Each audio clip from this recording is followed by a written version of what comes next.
We'll shift gears to the Boston Public Schools, and a gentleman who's kind of thrown into a tight spot, asked to take over after the sitting superintendent left, and he's filled the role admirably well. And the start of the school year, there's been a few bumps, but he seems to have survived that as well. John McDonough joins us, and we'll find out the latest from the BPS. All right, we're back with more of Talking the Neighborhoods. I'm Joe Heisler, your host, and in the second half, we shift back to some city politics. Of course, most people would say, well, the schools, there's no politics there. Well, guess again, every day is a new challenge to those that administer the Boston Public Schools with the largest student population in the state, and some of the toughest issues in terms of funding and so on and so forth. It would be a year ago, on July 1, 2013, when there was a change in administrations. My guest tonight stepped up to the challenge. He was the chief financial officer and stepped up to become the acting superintendent. More than 1 year later, he's still acting, although there is a process in place to find a new superintendent. We're catching up a couple of weeks after the start of school with John McDonough, the acting superintendent of the Boston Public Schools. John, it's always nice to have you here, my friend. Thank you, Joe. It's great to be here. And God bless you. That's what I say. Thank you. Who would have thought? How are you holding up? When you stepped into the spot and Carol left, I've always, and every time she ever came on the show, I always said she, bar none, she had the toughest job in the city. And my opinion hasn't changed to that. How have you fared as the acting superintendent? And how is it that you're still the acting superintendent? Thanks, Joe. We're doing okay. I think this past year gave us some great opportunities to really take on some issues that have been challenges for us over time. So we have provided autonomy or flexibility for all of our schools in hiring their staff. This has been an incredible effort. Last year, we hired 9% of our staff before July. This year, we hired 83% of our staff before July. So it gives us an opportunity to get to the best and the brightest, but just as importantly, to retain the best teachers in the Boston Public Schools. So that's been nothing but rewarding. How did that happen? Because, and I'm sorry to jump in, but because I know that's been talked about for a long time, but what changed that allowed you to do that? There's actually a provision in the contract we have with our teachers union that allows us to open post positions. There is a financial component, so we have to stipend each teacher who takes on the open posted position. And in terms of our core mission, we know that an excellent teacher in the classroom pays huge dividends. So we had to invest about $1.2 million in order to cover the open postings. And worth the cost of admission? I was asked by the school committee the other night, and given my role as chief financial officer, first of all, there's huge and great return on investment. But if you look at the potential for outcomes, which is really based on research, we know that this effort is one of those efforts that is core to addressing achievement gaps. It is core to addressing higher outcomes and better outcomes for students. So it is a great investment for the Boston Public Schools. Did not come without some controversy, some pushback from the unions. Of course, you were anticipating that, but that's always been somewhat of a problem in the past, not somewhat, a sizable problem. And were you able ultimately to get them on board, or is it just a question of was the legal interpretation and Well, they're challenging us on some aspects of it, but I think that it's important to note that, I have tried, and the president of the union has tried, to change the dynamic of union management relationship within BPS. And we're looking to seek out those areas where there is mutual interest to move forward. And we've been successful in a number of them. This year we intervened at one of our lower performing schools, Mildred Ave. That was done in conjunction with the union. And in fact, the intervention that we did at Madison Park this past spring was also done in conjunction with the union. So I don't think that the students win when either management or labor is positioned to have anything other than a respectful but also very clear agenda about what the end game for students is. And it is possible to work together. It's possible, and as I said before, I think we craft out those opportunities where it can be done. There are clear areas where there are differences. Those differences are either respected or we let each other know we'll take on the challenge. But on the whole, I think we've been able to create a more positive environment. And hired some good new teachers along the way. Now, of course, it's not all sunshine and roses, not that anything is. Of course, you had a few bumps along the way, and I don't mean to keep coming back to them, but I'm thinking of those school buses and a few other things. You've always worked behind the scenes to solve problems, and I know that you were a big part of the work that's done there. And how have you found being forced kind of out front and kind of having to be the public face of the administration, especially with a new mayoral administration? You know, it's been somewhat of a personal challenge for me. But I will tell you this, as long as you keep focused on what is the right thing to do, you can sleep at night and you do very well.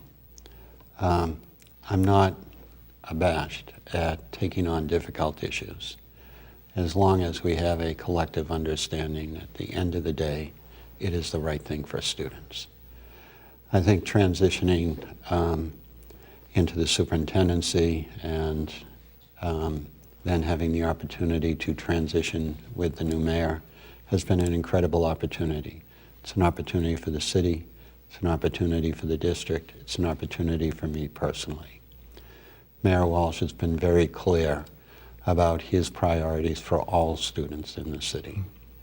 And whenever there is a conflict between an issue that people may predict would come out a different way or that he may have a different opinion on, he has always been very clear. If it's in the interest of students, that's the direction regardless of the cost. Makes it much easier to work for a guy like that. I'm not saying it wasn't to work for Mayor Menino as well, but no. Now this guy has brought in and put in his own kind of education chief, so to speak, and has that changed the relationship, the role between the school administration and the mayor? I know Mayor Menino liked to keep his fingers, his hands on just about everything, but certainly in the schools as well. But has that changed the relationship? Let me step back just a minute and say it's extraordinary to work with have worked with both Mayor Menino and Mayor Walsh. Mayor Menino was always driven by quality of life. Mayor Walsh is driven by how he sees other people's struggles in his own experience. Both of those perspectives are hugely important that drive the success for kids in our city. In terms of the Chief of Education position that Mayor Walsh has recently established, this is a cabinet level position. The scope of the work is actually defined much broader than Boston Public Schools. So Ron Dorsey, who I've known well and know well and deeply respect, will be looking at those cross-cutting issues that look at the entirety of all sectors within education. So what's happening with charter schools?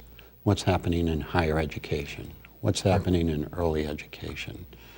And while we have had a role in that in the past, it allows a direct voice in the mayor's office to focus on where those linkages are more than where the differences are. And you see no problems kind of working through that and working with him? No, as I said, I know and respect Ron. I have for a long time. Ron has been very helpful to BPS in his role with the Bar Foundation. So I think we all have a bit of learning to do about how this all works out. But in terms of the definition of the position itself and its cross-sector approach, I think it's positive for the city. Okay. Again, John McDonough is the acting superintendent of the Boston Public Schools. I'm thinking of a column that was written by my good friend Larry Harmon. It wasn't so long ago. He said, why are we looking for a new superintendent?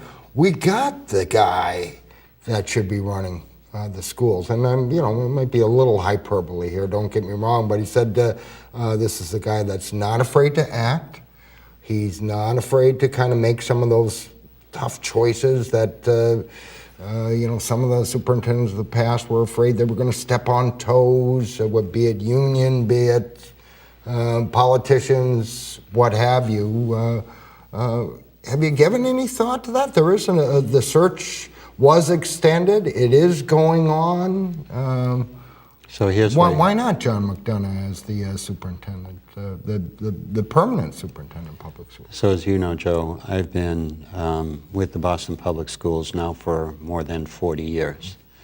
I think that the city has benefited from long-term stability and leadership in the mayor's office, with the appointed school board, and with the superintendent.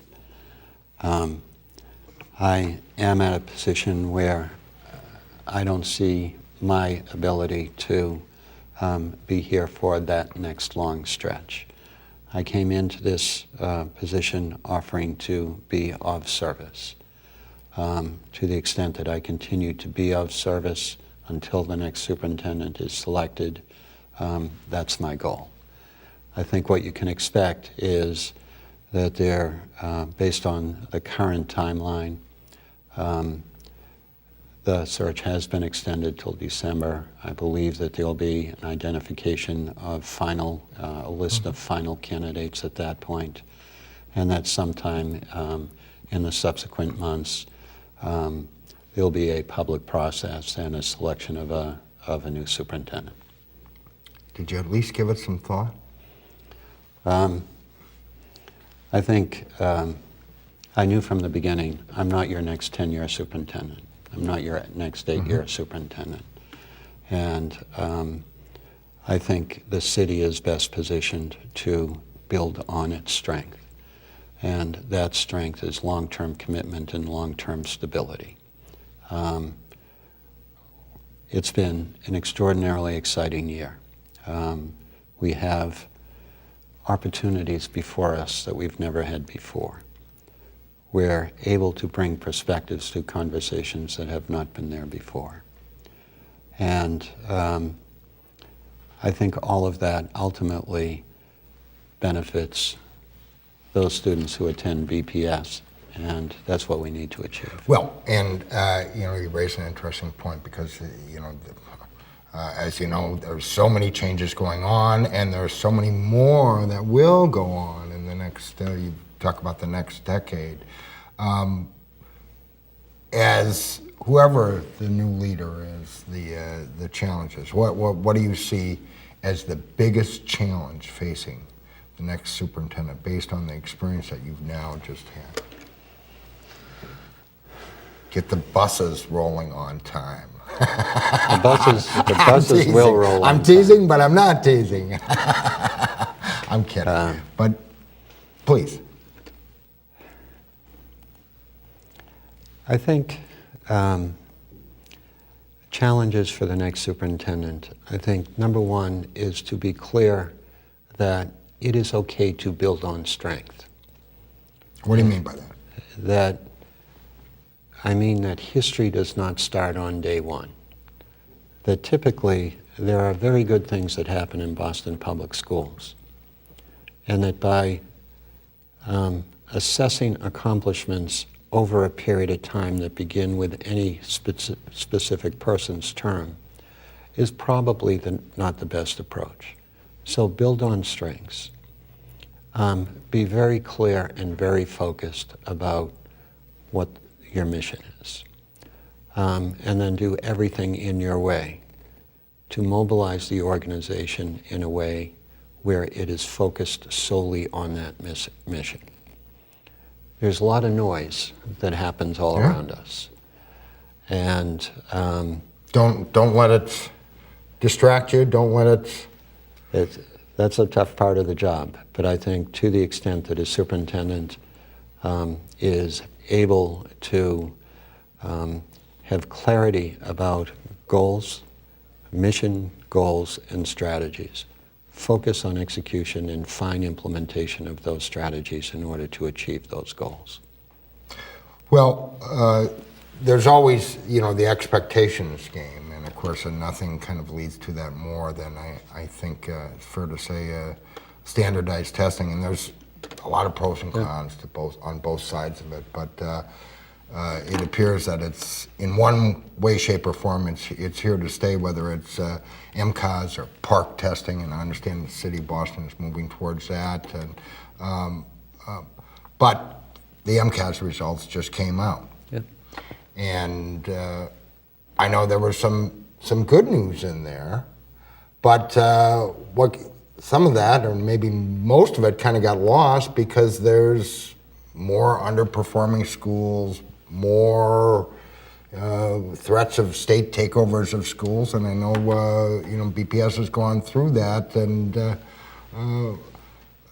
is that the kind of noise that you're talking about? And how important does that become when you're trying to make decisions? And you talked about the autonomy you gave to schools this year. You talked about the new teachers. Is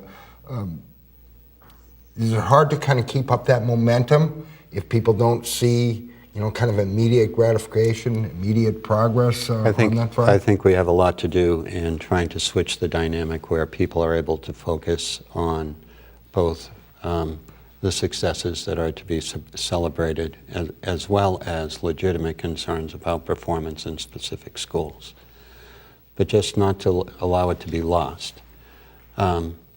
There's been a lot of discussion about the stagnation in performance in early grade literacy.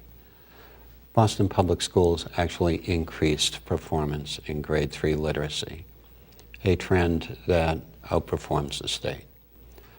We had the first high school that had been designated in turnaround status to exit turnaround status. The first in the state, High School?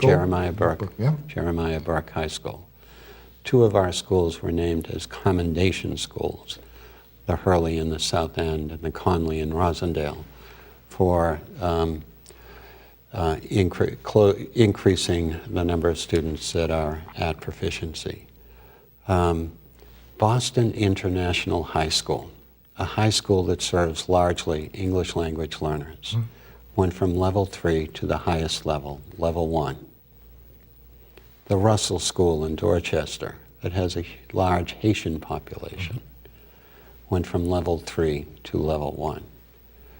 So we know this work can be done, and we know it's being done well in many schools in Boston. We still have a heavy lift. So it's true, there are a few schools that did enter turnaround status, and there are concerns that were expressed, clear concerns that were expressed by the commissioner, which we share, about both the Dearborn and Madison Park. But those are issues that we need to take on. And in fact, we talked about human capital, we talked about providing schools with autonomy. We've also restructured our entire academic organization so that we are building our internal capacity to intervene in a way that supports schools more effectively and intervene much more aggressively so that we don't have to rely on the state to come in to provide us tools that allow us to. What do you impact tell performance. those, and I'm not saying that they're all parents, but parents certainly are, paying attention. What do you tell them? You say, stick with us, hang around. We're getting there. We're making progress. We are making incredible progress, and if you listen to so what you don't read about and what you don't hear is a recognition that there are great things happening in 128 schools. We tend to focus on a few. We have 128 schools in this city. There are great leaders, great teachers, and they are committed to ensuring that all students succeed. Most of the issues that we deal with, the challenges that I've faced over the years, they're not about the students. We have full confidence that every student who is in our system can achieve at high levels. It's really about how do we organize ourselves as adults in order for them to realize their dreams. And are you confident in that? Because and don't get me wrong, every organization has some hiccups, and I'm thinking, Madison Park, and I can't not ask you about that, where you need to make those kind of changes, or you find out sometimes too late that it isn't working, and. So clearly we had a situation at Madison Park where we never should have been. Students should have schedules on day one of school. It's a basic, right? But we knew that there were issues at Madison Park. It's why last March I had a team come in and assess the school and identify what are the issues there, what are the changes that needed to be made, and how do we move forward to, again, build on some very good work that had been done in Madison in the creation of their innovation plan and now the implementation of that plan. Disappointed when it didn't quite get done, maybe? I'm very as fast? disappointed, but I'll tell you what, I don't give up on Madison Park. I know that that school can succeed. And I know I have talked with many, many students at that school. We have already made some significant changes. The students who are selected to attend this year are students who want to be in a vocational high school. That's a big change. We've already changed the overall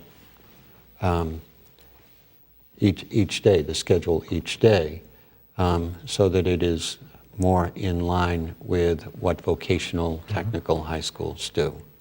There are a lot more changes that need to be made.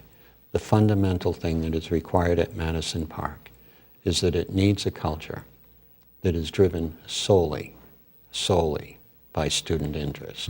You're getting there? We're getting there. Comfortable? We have a lot of work to do, but we're getting there. Well, John McDonough, from my long history with him and experience with him, is just the guy to get it done.